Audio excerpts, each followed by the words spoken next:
Welcome everyone, and thank you so much for joining us for what promises to be a fascinating conversation this evening with Moshe Lang. My name is Deborah Reid and I'm Head of Student Services at Bialik College. I'd also like to introduce Sally Robin, President of the Bialik College Parents Association, who along with our wonderful communications and IT teams has given us this opportunity. But tonight, the focus is on you, the adults in the community. To help us gain some perspective and insight into our own journeys, I take pleasure in introducing our guide for the evening, Moshe Lang. Moshe is one of Australia's best known family therapists. Born in Israel, he migrated to Australia as a young man and settled here in 1961. He studied psychology at the University of Melbourne, was the senior psychologist and director of training at the Bouverie Clinic, and is the founder and director of the Williams Road Psychotherapy Centre. He was foundation president of the Australian and New Zealand Journal of Family Therapy and was president of the Victorian Association of Family Therapists. Moshe has published extensively in professional literature on themes including working with children and adolescents, depression, eating disorders, suicide, school refusal, work with Holocaust survivors and their families, couples therapy, and teaching family therapy. He's written a number of books, including Corrupting the Young, Resilience, and The Answer Within, as well as being co-author of many others. He has also produced DVDs showcasing his therapeutic practice. A comprehensive list of Moshe's reading material can be seen on his website. The URL will circulate via the Parents Association following this webinar.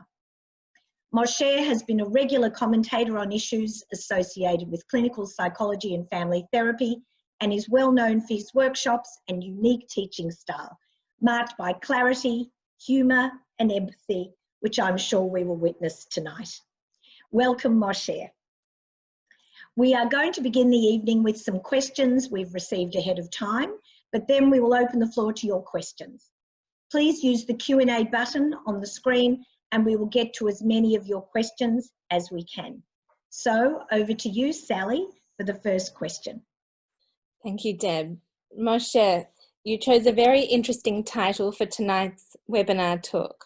I think we're all pretty familiar with the curse that's related to Corona, but what we're very interested to hear is what you think the blessings might be. Could you please elaborate on the blessings of Corona? Good, yeah, because the curse is clear to everyone. I think we hear it daily on the television, radios, whatever, and when we talk to each other. But the opportunities, the blessing of Corona is often not being sufficiently explored and discussed. Just to be clear, what may be a blessing for one person or one family may be a curse for another. So it's none of the things I'm saying are generalizable.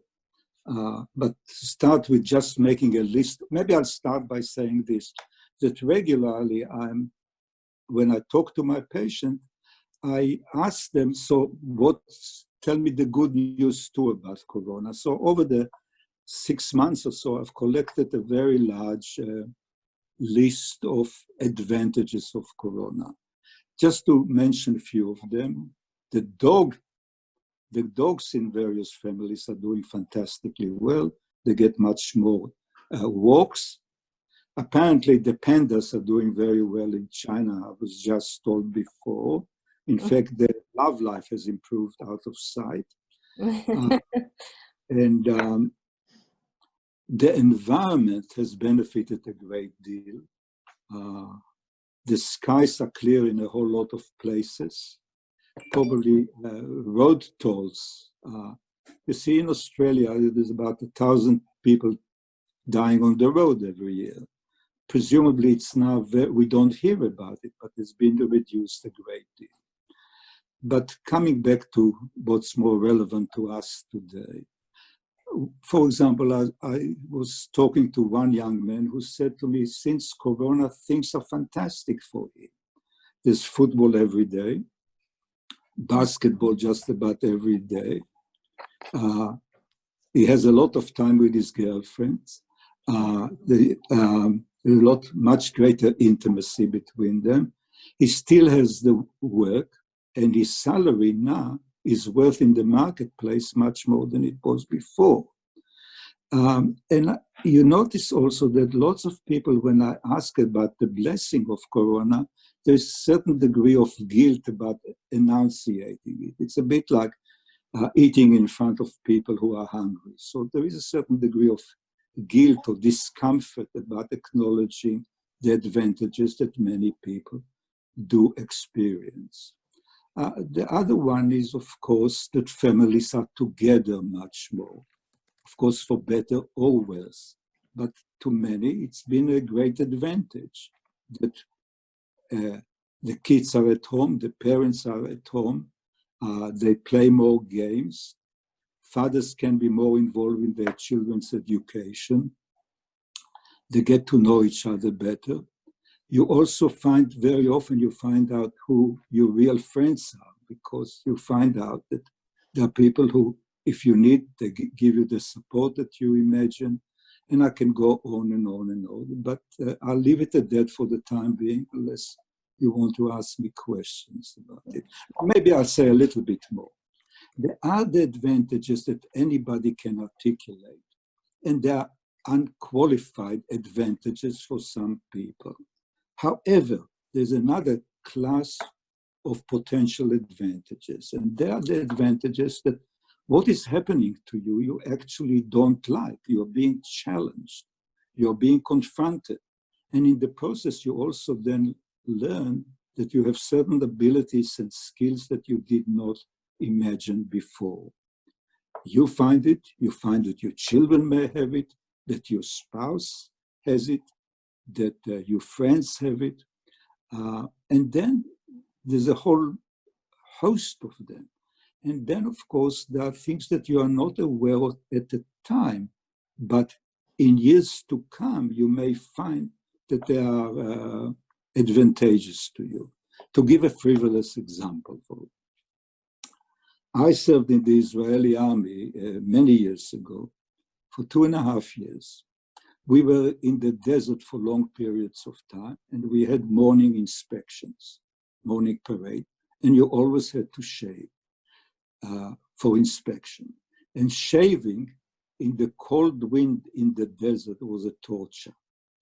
So for those months during the 2.5 years that I suffered, nowadays, when I don't have to shave in the morning, I can only choose, and I have hot water to shave whenever I want. It's been so much more enjoyable. Just a frivolous example, of course, but the advantages that sometimes you discover that you have abilities and skills that you never imagined before. All languages recognize it, that to give birth, you experience pain. We all know about the growing pains.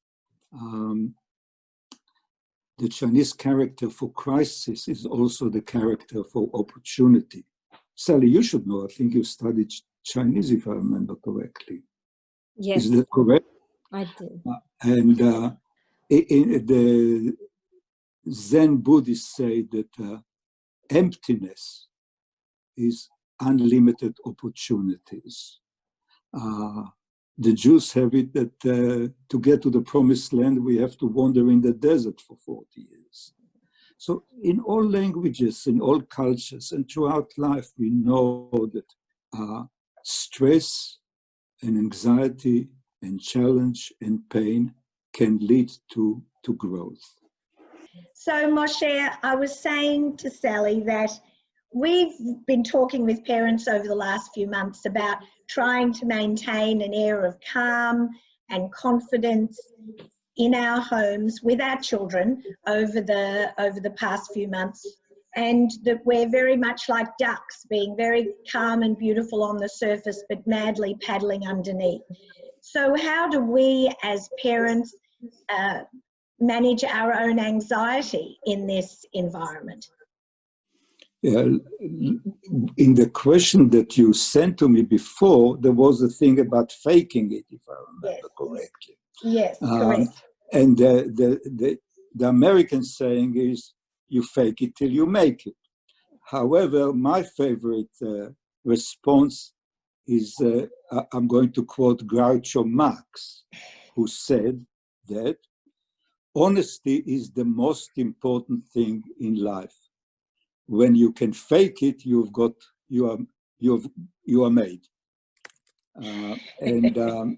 Now, to take it, I want to unpack it.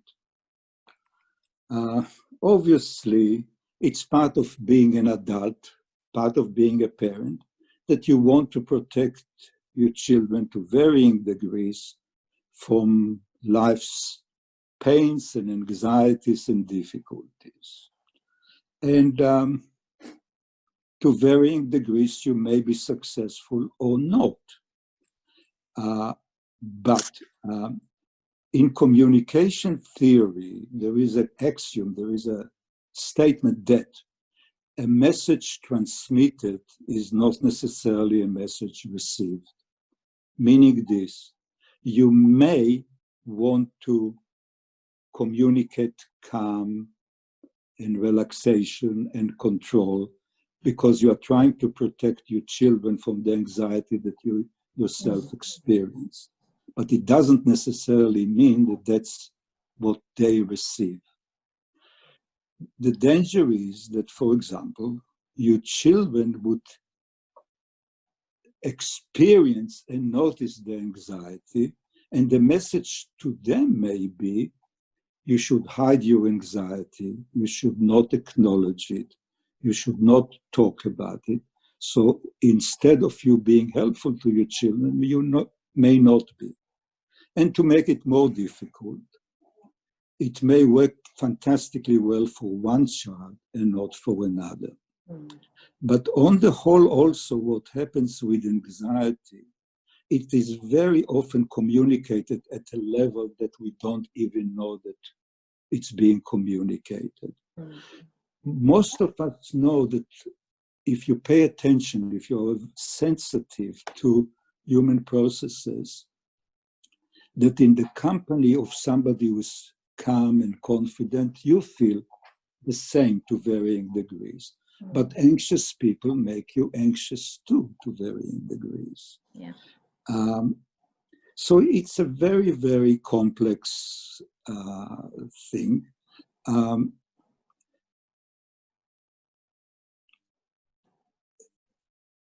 Yeah, maybe I'll leave it at that level, but yeah.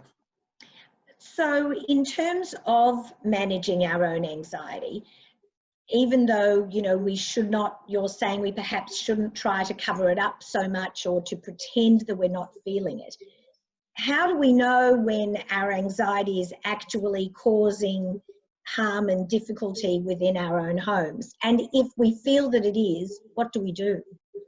Yeah, well, the first thing is to be good communicators. So if you are the mother and you are trying to some degree to protect your children from the anxiety that you experience, either talk to them or pay attention. Are you successful or not? And hopefully you can talk to your husband or to your partner or whoever it is.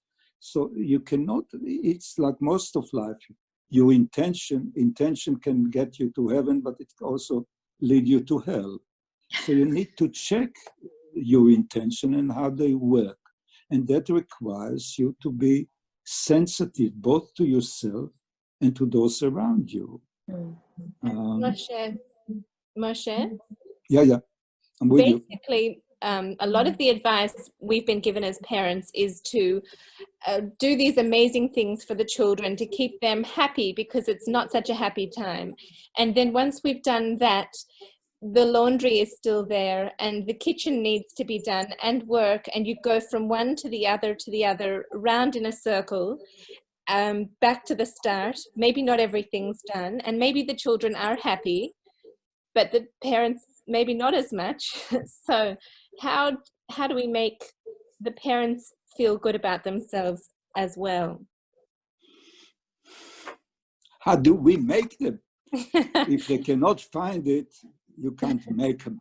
No. You can tell them, be happy or else. I want to know, like, the way to... No, I want to come back to the anxiety because I think we need to stay on it. You see, there are other dimensions to it.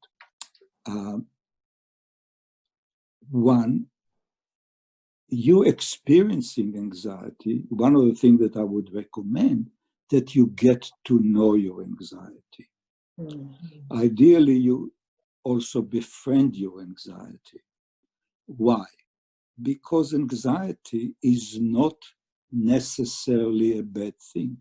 It's healthy. Not to experience anxiety may be a serious problem. Anxiety is a biological phenomena that it's a signal from our body that we are in some sort of danger. So it's important to recognize the anxiety, and it's also important to know when the anxiety is appropriate and when it is helpful. And when it's helpful, it may be helpful to you, but not to your children, or the other way around. And very often it's not just the experiencing of anxiety, but what you do about your anxiety. If you, for example, believe that it's a terrible thing, then very often there's a secondary anxiety, and that's the anxiety about your failure to control your anxiety. But anxiety can be a very, very good thing.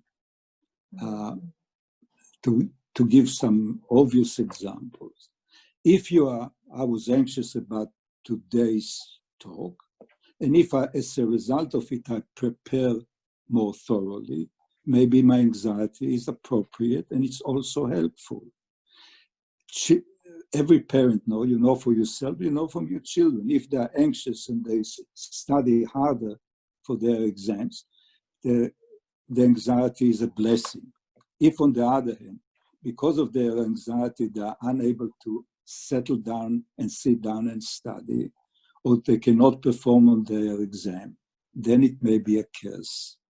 So I think you need to understand the nature of your anxiety, and you need to be able to assess to varying degrees, but you also have to be aware that it's how you deal with your anxiety and how you understand it, which is most significant than the anxiety itself.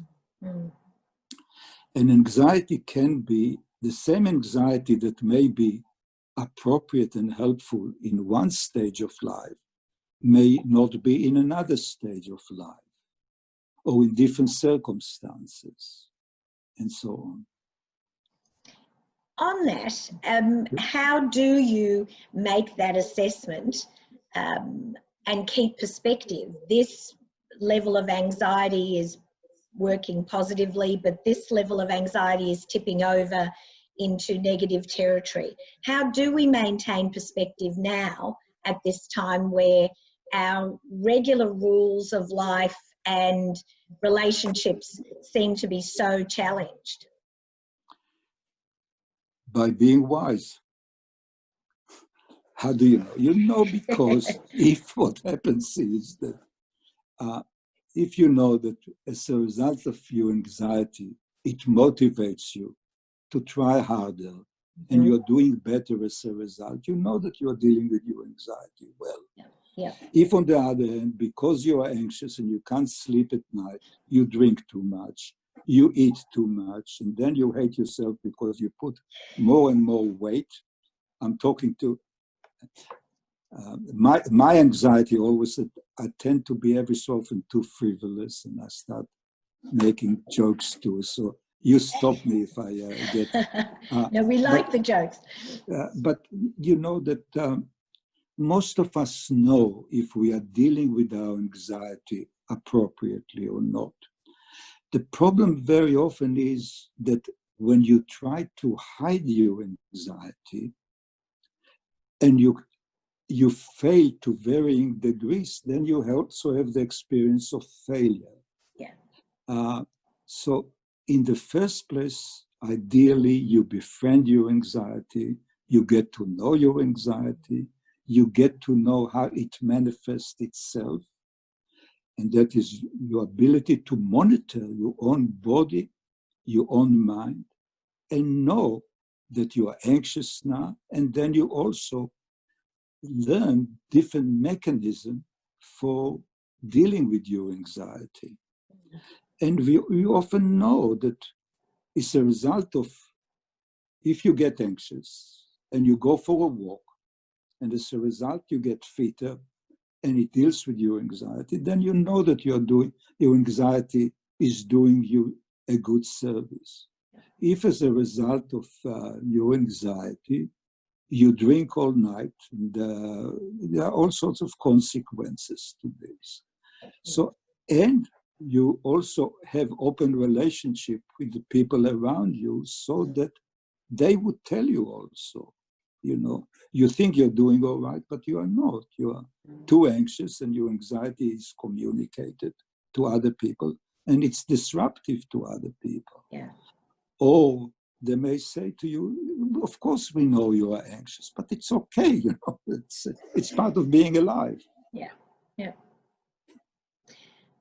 I think, Sally, your question that we also received was, we like the idea of predictability. We want to know what's coming tomorrow, what's coming the day after. And at the moment, there is this very overwhelming sense of, we don't know, is this stage 4 going to last? Do we go back to stage 3? How do you recommend we manage this sense of unpredictability? And for how long also? For how long are we? Yeah, there's a Chinese curse, and that is, I wish you to live in interesting times. Clearly, one of the main features and one of the main components what cause human anxiety and human stress is unpredictability, the not knowing, ambiguity, uncertainty, etc. For example, there have been, I remember, studies about pain. If you experience pain, but you know how long it's going to last, you can deal with it much better than if you do not know. And it's correct that none of us really know how long it's going to last, what would be its manifestation, how we are going to deal with it, how our children are going to deal with it, what effect it will have on us economically, educationally, etc. Similarly, there are authorities, and there are different authorities that tell us different things.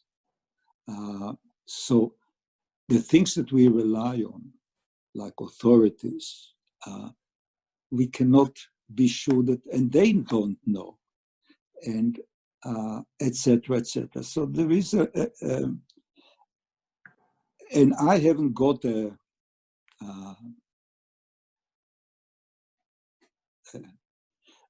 special answer how to deal with it. You deal with it the best way you know how, because there is a lot of life is unpredictable in many ways, and we have to develop the capacity, the resilience, the tolerance to deal with the tension and ambiguity that is part of life.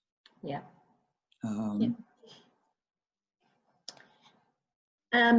I'll just remind everybody that they can submit a question via the Q&A tab on their screens, and we look forward to having some questions from the floor to ask Moshe. Sorry, Sally? No, you go, Deb. One of the recommendations we have for parents and for ourselves is that we shouldn't sweat the small stuff. I know these are platitudes and we throw them around very easily. What do you agree that we shouldn't sweat the small stuff? And how can we be sure we know what the small stuff is? what should we worry about, and what should we leave in the it's just a minor annoyance category? That's part of being wise. That's what wisdom is. I haven't got the answer of how to improve your wisdom. Beyond saying this, it's not so much small or big. Sometimes it's your own ability to affect it. Sometimes, if, for example, you've had certain difficulties, sometimes to act on something small, to take a first step, is the most important thing. And I would say sweat on the small stuff. Because Sally is a Chinese scholar, I'm going to China the whole time. Or maybe it's because of Corona came from China. So I think it was Mao Zedong who said that even the 2,000-kilometer march starts with one step. And sometimes the first step is the most difficult one. So sometimes it's very, very important to take the small step, and sometimes it's the scariest of them all. So, but what I would put it differently, pick and choose your battles. You know, it's better that you pick the battles you are likely to win and not those that are going to defeat you. And that, of course, varies from individual to individual and from situation to situation. I think that's incredibly good advice, to pick a few small steps and be successful in those, and not take on the whole Matterhorn in one leap. Yeah, that's the other advice. If you need advice, is one thing at a time. Particularly, that's what men say to women, because women apparently can do a number of things, multitask, and men are limited in their capacity to do multiple tasks. Other question that we had is about feeling a balance of housework and experiences in the home, that even though everybody might be home now, there still might be a shift, not even a shift in the, it has stayed the same, even though the environment has changed, and there are a few people who are not that thrilled about it. How do you change something that's been set for such a long time, or how does everybody balance themselves within the home so that they can keep, you know, everybody can get their exercise in, or everyone helps with the chores around the house? How do we keep it balanced?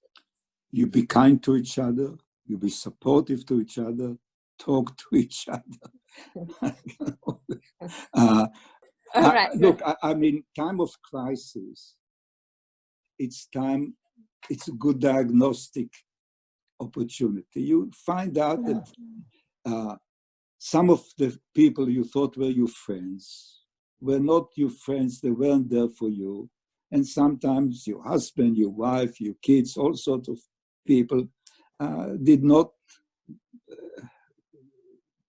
perform to your expectation. You will find that people disappoint you, but also you'll disappoint yourself maybe, that you could not cope with certain things you always believed that you could cope, or the other way around. That's the nature of crisis. It reveals all sorts of things, better and worse. We've had a few questions come in, haven't we, Deb? Yes, we have. Do you want to ask the first one, Sally? Okay. Good evening, Moshe. How do you recommend people deal with teenagers who don't want to go out of the house? So they know how to do the digital side of things, but they're not so quick to go out of the house. What would you recommend they do? Change it with other parents who have children who want to go out all the time and they don't know how to stop them. So you swap the children and then everybody will be happy. I don't know what to answer. Yeah. Yeah. People are staying indoors. That's, you know. Yeah. It can be tricky. Let me answer it differently. I would need to understand why they don't want to go out. Are they afraid? Are they writing their symphony and they're composing great music, or they're writing the next War and Peace, or I don't know what, you know. So I think look, I'll say it at a different level. The danger of what we are doing, the danger for me is to be disrespectful of the people who are listening to us and give answers that are trite answers. There is no, you can't answer that question. You need to know what is the issue here. What's your son or daughter like? Why they don't go out? Is that a new phenomenon? Have they always been like that? I can't answer it. I think that it's become the routine. Everybody's so comfortable in the home that it's just become a habit. And I think it's not one, it's a lot of the same thing that a lot of people are not, I mean, they're being encouraged not to leave the house, and as a result, people are staying in. So it is because of this phenomenon. That's where it's probably coming from. But look, if they're perfectly happy at home and they're being productive, maybe there isn't a problem. I have the opposite problems. I need to go out more than once, and it drives me nuts not to.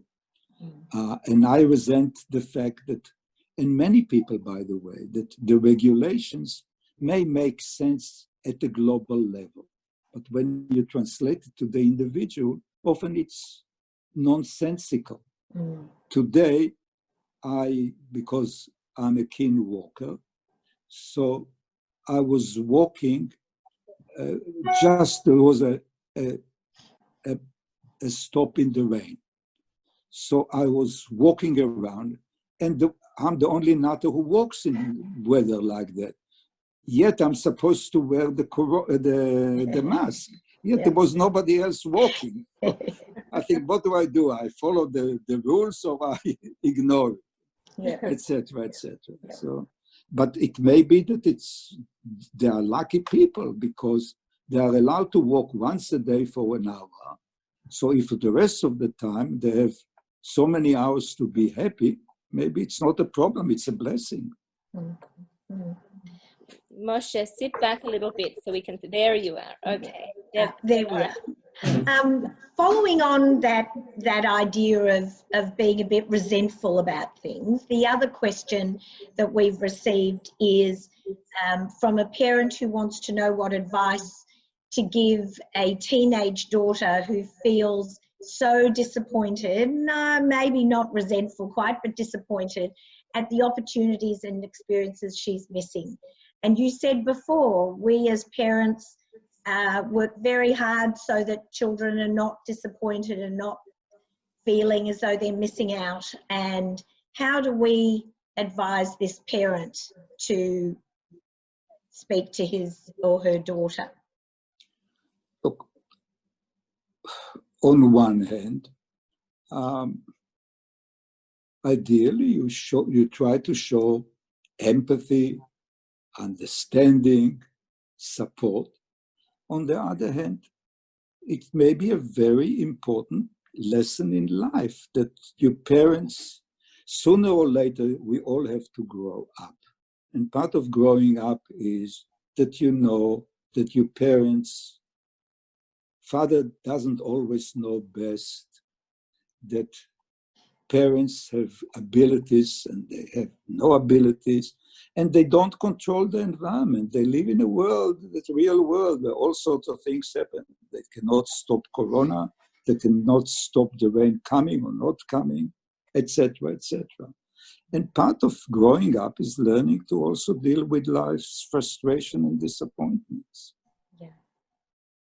That's not an easy one for we very protective parents to encourage. Well, maybe it will teach you to stop being then overprotective if that's what you are, or you also have to come to terms with your own inadequacies. We are all have shortcomings, and parents are, in terms of you cannot provide everything to your children. And I'm not sure that providing them all that they want, all that you want to give them, is the best thing for them too. Yeah. It may not be. You can be overprotective and overindulgent. What is overprotective and what is overindulgent, that's where wisdom comes in. Yeah. Yeah. We've had a very good question come in, Moshe. Are you ready? Yeah. It's a good one. If you are one of the lucky people who are experiencing blessings during Corona, how do you deal with feeling awkward, guilty, or unsure how to be with others? So the people who are really, it's their, it's a good time for them. How should they be around others to not feel uncomfortable? If you are the blessed one, how do you deal with your guilt about feeling? That's right. You're really, yeah. Try to share your good fortune with those who are less fortunate. Look, I feel fortunate, for example, because now I don't go to the office. As a result, and I work with people distant, like I communicate with you now. And I find it much more tiring on one hand and a bit less satisfying. But I enjoy, conversely, I can be in my tracksuit the whole time and I don't have my cleaners coming. And I enjoy cleaning. So because I feel fortunate about cleaning, so if you feel that it's a terrible burden for you to clean, maybe invite me and I'll do your cleaning for you. I don't know what to say. You may be sorry you said that, Moshe. I'll live to regret it. Yep. I think I think there are many people who have found some wonderful opportunities to be with family, but I think there are also a lot of, as you said, pressures that have existed before that are now, because of the pressure cooker nature of our households, that can really be exacerbated. What is your advice in managing some ongoing stresses within the family? Look, by and large, I'm a psychotherapist. I try not to give any advice to anybody. And if I am to give advice, it's after I understand what's the nature of the issue, what people have done about it, what their potential is, etc. So to give advice otherwise is it's not a very wise thing, and very often it's insulting to people because you're just as if you really know. Yeah. Now remind me what the question was. I suppose just when there are normal pressures within a relationship and in the pressure cooker environment, how do we cope with that? Okay. I have seen over the period of time since Corona started, a number of couples who had serious difficulties. I think of one in particular now, in which there are three daughters. The parents, the girls do dancing, swimming, forgot what else. And the parents got up at 5 or at 6 in the morning, driving them there and back, etc. Yeah. And mother was totally involved in the children's life. And the father was, I think, angry and resentful. So when he commented or said things, he was ignored because he always came up too strong and was too critical and too upset. And it's been a long process, but because they were locked in together, and also because they came to see me, eventually the father started communicating what was going on for him. And it started with him expressing his anger, his resentment, him being treated as peripheral. And in the process, for example, the biggest crisis was this: in the marital relationship, that he described his difficulties in the relationship, and the wife described how difficult it was for her to be with him because he was always either withdrawing or erupting. And at one point, I asked what appears to me on the surface the simplest of questions, the question that you said before you should not sweat about. And I asked both of them, so tell me, in the ideal world, what would life look like? And he came back to the next session and he said, you know, I have never thought of that. Because I did what my father did before. I got up in the morning and I worked very, very, very hard to provide. I provided as well as I can for my family. But that was not enough for them. And in fact, I've been very, very depressed. And I haven't shared it with anybody. In fact, I wasn't even aware that I was depressed. And I was never aware of the degree to which I'm resentful and the degree to which I've never asked myself, is that the best life that I can have? And I think the corona played a part because here they were at home. They could not drive the girls around everywhere. They confronted each other every day. They came to see me, and somehow the most innocent of questions evoked a huge response from him. This man reassessed his life and opened up communication with his wife in a way that he never was able to communicate before. And this is a common thing that I've experienced under Corona, that when you are locked in together, you could give each other hell or you could give each other heaven. But one way or another, it's also time for very profound reflection for people and an opportunity to change life's direction. And if I have to say, in general, I think that Corona is going to change lots of individual habits and family habits.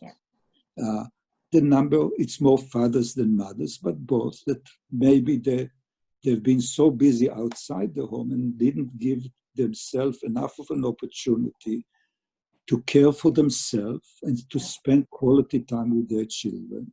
And now they find that they can do it and that they like it.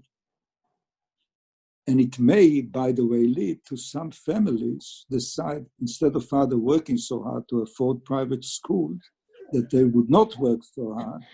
And I'm sorry, probably I would never be invited again to talk to the school body as a result of that. But Moshe, the next question from this wonderful school is, there are people who may feel anxious about returning to the new normal when this is all over. What advice do you have for people dealing with returning to work, school, and social environments? I know... my advice is that they'll pray that it can happen soon. But people, yes, I think the longer we're out of action, the harder it becomes to get back in. So, look, what happened with Corona, one of the problems, you could look at the whole problem of Corona if you had to conceptualize it. What happened? We talked before about the lack of clarity, the lack of ambiguity, the lack of certainty, the ever-changing environment, the unpredictability of it. All this causes tension and anxiety. But under Corona, there are also lots of losses. But the loss is clear. You lost mobility, you lost freedom, you lost income, you lost your job. There are many, many losses. And people have to cope with those losses. And loss is what leads to also depression. And what leads to anxiety is the fear of the loss. Now, when there is change, even change for the better, creates difficulties for people. You know, the saying is, I think it's Oscar Wilde, beware of what you pray for. Yeah. So now we are praying for Corona to stop, but I'm sure there'll be lots of difficulties because there'll be new normals, new requirements, new adjustments, as it were. And it will suit some people and not others.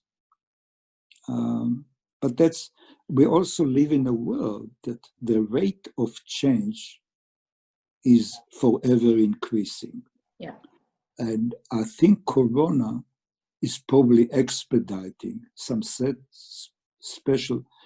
processes. To give an example, the possibility of not working from home, the possibility of working away from home or working at home has changed. We could work, it probably would have happened anyhow. But you know, the number of people who are saving 2-3 hours a day in traveling, in tension around the traveling, etc., etc. And some would resent Corona finishing because now they have to drive through, maybe they'll have to drive through heavy traffic. My own guess is there'll be much more flexibility in the workforce, as it were. Yes, they say in New York, the buildings are not as, there are only 500 people in a building for 8,000, right? Because a lot of people are working from home. Deb, do you want to ask the next? Yes. This is a really interesting question, I think.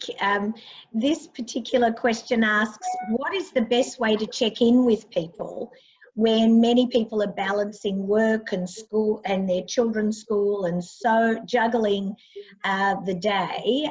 This questioner says, I never know how to start a conversation to check in with a friend or relative to make sure they're okay.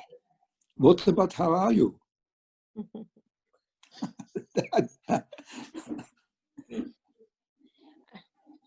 I think sometimes people maybe I don't understand what's behind the question, because maybe not. I think it's that some people are really struggling, and when someone asks of another parent the question, they don't want to seem to making the other person feel not good about themselves. So they want to be more casual about it, but at the same time wants to make sure that they check in and see how they're feeling. Again, it's a question of sensitivity. I can't. It depends on the quality of your relationship. The same relationship, or the context or the time. You know that the same question one day could be welcome, and on another day it's not, because you know the person you are talking to is unable to answer it because they are doing other things. So yeah, look, I think there is, because you asked about anxiety, I'm anxious to avoid giving trite answers to questions, because to some degree it's also insulting the people who listen to you, because it's not respecting the complexity of people's lives. Yeah. And I think the complexity of our lives is certainly one with many new pressures and stresses that we haven't dealt with before. So I think there are many of them. I'm going to hand over. Oh, sorry, go on, Moshe. I realized that there were 1 or 2 questions that I anticipated from you and I didn't receive. So, and maybe it's the question that you submitted to me before. And one of them is about what can we do about our anxiety? which is different to what we were talking about. And at the end of the day, there are untold number of ways for people to increase their anxiety, but there's also untold number of ways of coping with your anxiety. And I think my recommendation is try and be as creative as you can. People are surprised because what happened is that how do people reduce their anxiety? You go for a walk, you do your gardening, you read books, you dance, you cook, you clean the floor. I sweep the floor. A number of advantages. I'm meditating. And I had an uncle I loved very much who was a bit of a model for me. And he always swept the floor. So when I do it, I think of him. But what I'm saying is that there is untold number of ways in which people can actually reduce their anxiety by very ordinary things. Cooking is one of them, by the way. Showering is another. Listening to music is another. Reading a book is. Singing is. Yeah.